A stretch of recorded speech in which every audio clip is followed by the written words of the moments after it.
confidential funds at insertion. Oh, di ba? Magkakasama sa 2028. Anyway, dahil nga po nababanggit na din natin ng ating Vice Presidente, mga bossing, tayo'y tumuloy na dito sa kanya. Oh, muli na namang nagkasagutan, muli na namang eto na naman. Yung dalawa, si BP Sara at si Attorney Claire Castro. Kasi meron na naman sinasabi dito ang Vice Presidente natin. Ano po? Sabi ng Vice Presidente, ang institusyon daw are clearly abused. Ang gobyerno daw ho natin, mga kababayan, naabuso. Ang Pilipinas, naabuso. Sabi ho ng ating Vice Presidente yan, mga kababayan. Mukhang ang tinutukoy dito na umabuso ang administrasyon ni Pangulong Bongbong Marcos. Ganun na naman, no? Sasalita, sasabihin, inabuso, no? Ni Pangulong Bongbong Marcos, ginahasa ni Pangulong Bongbong Marcos. Ganyan na naman. Tapos, lahat ho ng may ebidensya, puro ho yung mga issue sa kanila ang may ebidensya. Paano naman ho yun, mga bossing? Di ba? Our institutions are clearly abused. They are used for personal gain, and we have already seen the testimony of witnesses about corruption. There is practically nothing happening in our country. Hoy, grabe kang magsalita. Ito nga't nakikita, nabubuko, nalalaman, na ano ang lahat. Di ba? Sa pangunguna yan ni Pangulong Bongbong Marcos. Simula ho, mga boss chief amo, sir. Simula po, nung inilabas, inihayag, ipinakita, iminulat ng Pangulo na ito ang nangyayari sa Pilipinas, sobrang ang dami ng mga ghost project. Tapos sasabihin ng Vice Presidente, ganun. Sasabihin ng Vice Presidente is walang nangyayari sa Pilipinas. Saglit lang, ha?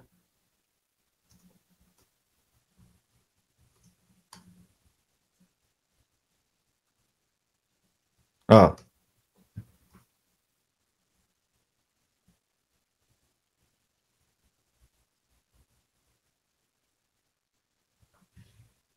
Tuloy. May nireplyan na ako. There is practically nothing happening in the country, in our country. Tigilan yung politika. Sila namumulitika. Ang pamumulitika, ibig sabihin, mga bossing, puro pagbibintang, puro paninira ng walang sapat na ebidensya.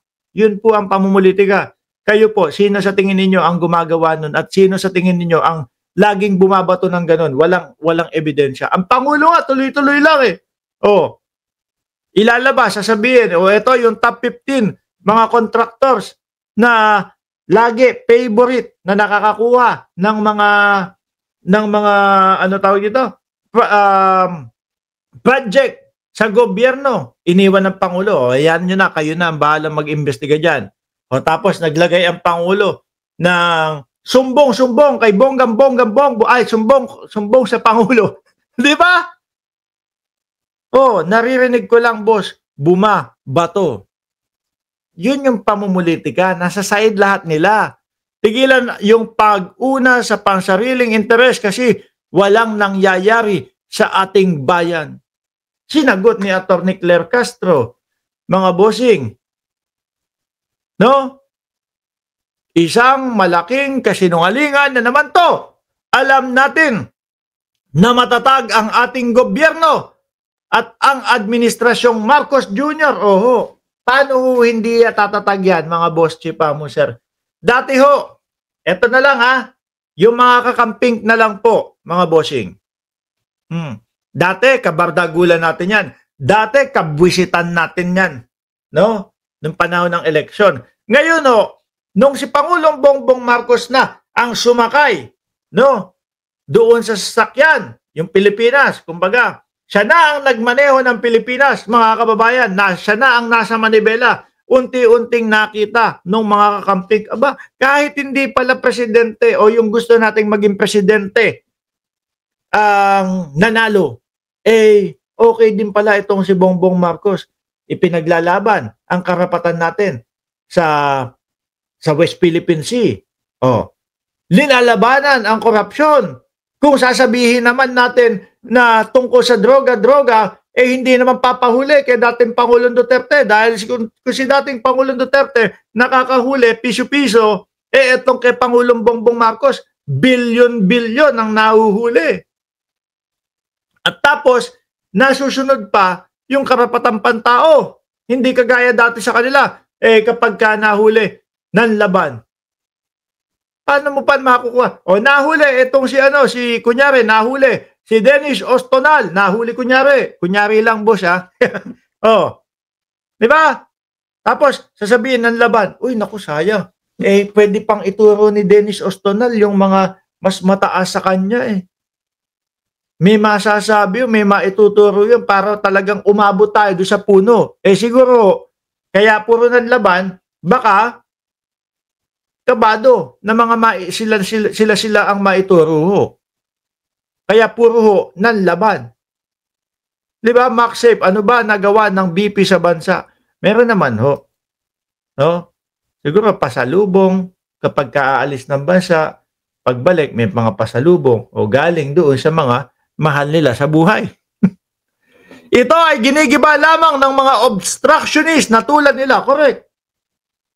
Simula naman ho, nung nagtatayo ng entablado, iyang mga iyan, mga bossing, simula ho nung nagtayo sila ng entablado, sumigaw na meron tayong bangag na Pangulo, puros paninira at wala naman pong naipapakitang ni isang ebidensya. Hanggang ngayon ho, biruin nyo, ilang taon na ho yun, mga kababayan. Siguro, malapit nang magtatlong taon. Pare-parehas lang, Puro gano'n, puro ganyan, puro sinabi, ganito. Wala na. Pagka yung ebidensyahan na, wala. Laglag na ang mga tuka. Malamang hindi nila nakikita ang ginagawa ng Pangulo dahil bulag sila, nagbubulag-bulagan, nakapikit ang mata. Nako, ang dami ho dyan ng mga DDS, ganyan, kitang-kita na, ang ganda-ganda na ng ginagawa ng Pangulo. Biruin nyo nga, nauumpisahan na, nahagilapin itong mga magnanakaw sa gobyerno natin. Aba, si Bongbong Marcos pa din ang pinagbibintangan na nagnanakaw sa ating bayan. Mga utu-utu na ho ang tawag dyan. Mahihina ang kukote. Sabi ni Super Lolo Channel, Inday Lustay magaling mamuna at manira sa administrasyon.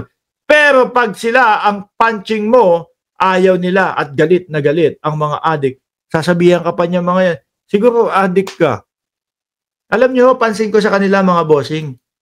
No, kapag kayong tayo ganito bumabatikos, sasabihin niya mga yan, adik ka kaya ayaw mo kay Duterte. Paulit-ulit ho na gano'n. Pero mo, 40 minutos tayong magsasalita dito, nagsasalita iba't ibang topic.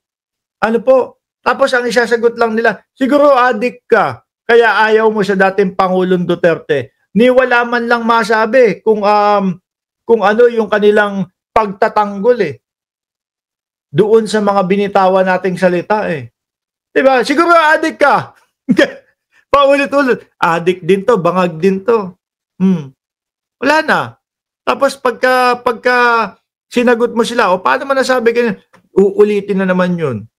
Sabi ni Mike Pilapil, masarap pala maging vice-presidente sa Pilipinas. May libreng world trip daw ho. Sabi yan ni Mike Pilapil, ha. Sabi naman ng vice-presidente, pera naman daw niya yun. Sabi niya yun.